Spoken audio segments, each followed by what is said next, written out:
ជប់ជប់បានជប់ទៅអាគ្មានបាបសាជប់ដើរពេលលាกับចាអ៊ូតាំងគ្មានទៅធំសោះធ្វើឯងកេងកាងច្រងឯងច្រងអាងលេងស្គាល់ចាស់ទុំឯងគិតថាលយមែនណាក្មេងប្រហើន10ឆ្នាំជាងសោះតែហែងហ៊ានផ្កើនអាក្មេងហែងដើរក្រោយបងទេកុំស្មានថាខ្លាំងព្រោះខាងគ្នាច្រើន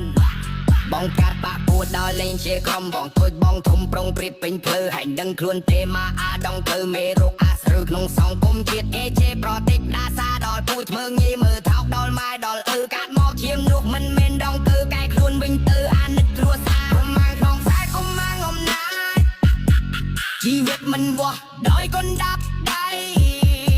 ថ្ងៃនេះសប្បាយថ្ងៃក្រោយអាចយំបាននៅបំពល់សង្គមខ្មែរ